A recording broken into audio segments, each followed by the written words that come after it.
everybody, Michael here. Welcome back to another episode of Technoid. And yes, we are not in our usual studio location.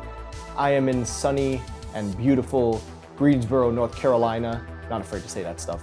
But I am here on vacation, guys. And of course, we are back with a brand new episode. And I want to take this moment to let you guys know that this one was actually being done kind of behind the scenes. Had to keep this one under hush hush. So this is a very exclusive kind of video. You're seeing this on the day of the launch of these products. So I want to thank SoundPEAT for giving me this opportunity to do this and also giving me the opportunity to be a part of the launch review series for the SoundPEAT Air6s.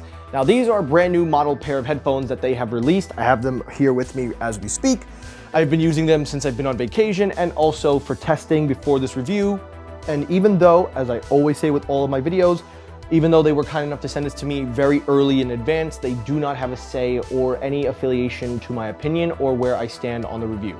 Now we got that out of the way, let's talk about these headphones. Now, these headphones are, in my opinion, a nice balance between wanting an open ear headphone and a semi-in-ear bud.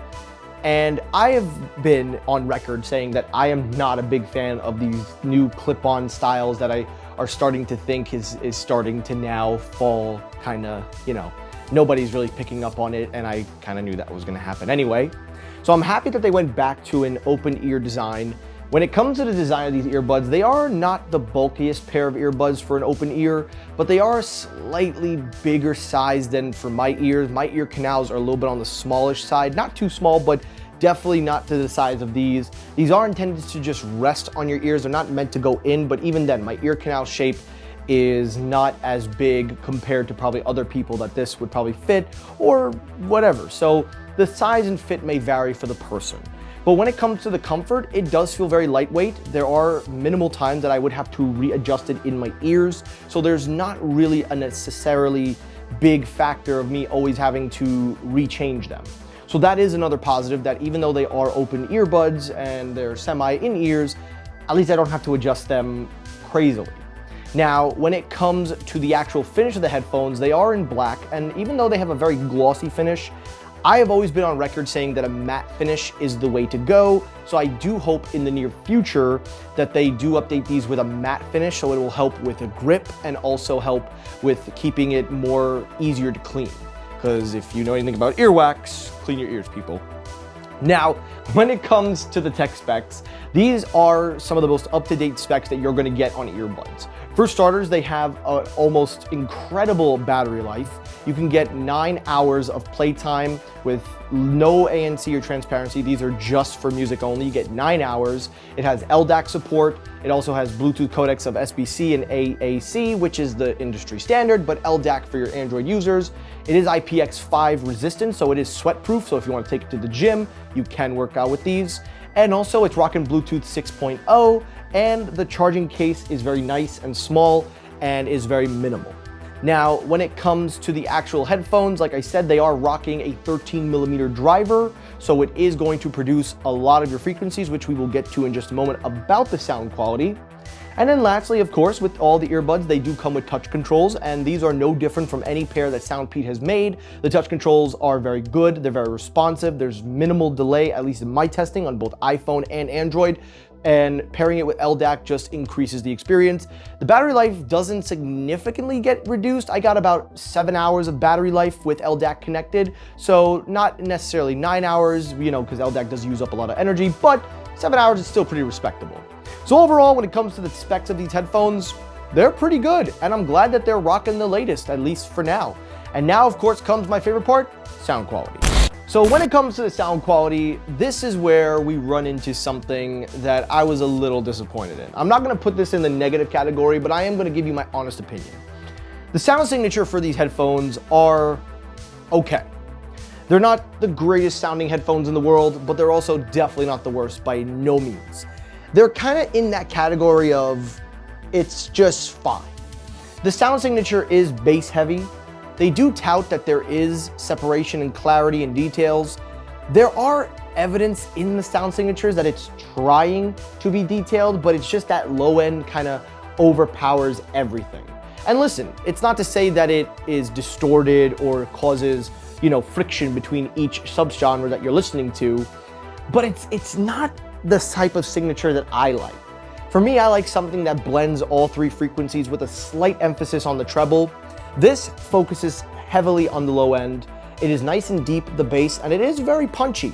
It does have a nice sub-bass effect, even with its open ear design. It does have a nice mid-range, but the high ends and the treble are very hard to make out. You really have to listen closely if you're gonna pick up on that. And when you pair it with LDAC, it does slightly improve the sound, but not to the degree that we've seen with other earbuds from SoundPEAT. Now, of course, with the app, you can tweak the EQ, you can try to adjust the sound signature.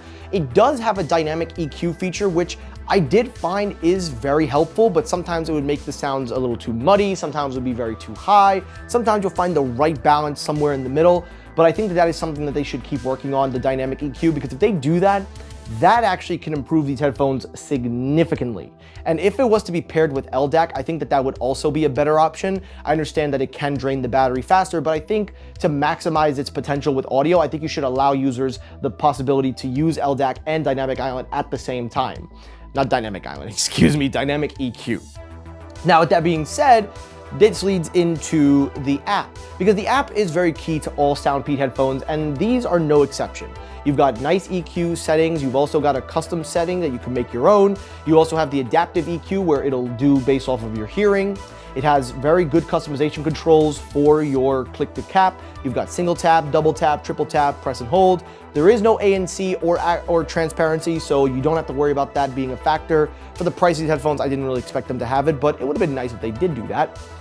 And lastly, the app does give you the option to update your firmware. It has game mode, Dynamic Island. It also, again, has dual connectivity, so you can connect these with two devices at the same time, and they will seamlessly switch. And I must say, the switch process is a lot easier on these than the previous models, so they are using a better chipset. So overall, what do I think of these headphones? Well, I'm gonna be honest. These are not my headphones. These are not for me. I am not gonna sit here and say that you should not buy them. I'm just gonna preference my opinion by saying, for me, I wouldn't buy these. And the only reason why I wouldn't buy them is because I prefer in-ear buds. That's just me. But with that being said, there is a lot of potential here. There is a lot of potential that I can see being here. For starters, the sound quality has potential to be better if they fine-tune the dynamic EQ and maybe tweak a few things in the prefix settings. The battery life is incredible. The sound signature is mostly an everyday sound signature with its emphasis on low end, and that should be good enough for everybody. It also has a great app support. The touch controls are very seamless. And I think that the open ear design, I think that it can work. I think that a matte finish would have been a more preferred for this to give it a little bit more grip. But all in all, I can't necessarily say that I don't see this being a no-brainer, because I can see people looking for something that doesn't stick in their ears all the way into their ears, and they want something that's open without the ridiculousness of those clip-on looks. So I definitely could say you should definitely pick these up, because they do the job and they do them the way they should have been done from the very start.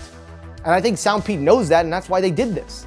It's got great hardware, it's got great specs, it does have a lot of potential with the sound, but it does need to keep being worked on. But with that being said, for the price of $35, can I really sit here and say don't buy them? No. If you're someone that's in the market looking for something like this, then you should absolutely consider picking these up, because they are worth your time and effort and they don't break the bank. And I think that that's the key thing with SoundPEAT. You get any product from them, you're not breaking the bank, you're not taking too much of a risk, and honestly, you'll be surprised. They have some really great quality. So all in all, the Air6S, not my cup of tea, but I think there's an audience for it, and I definitely can recommend it for that audience.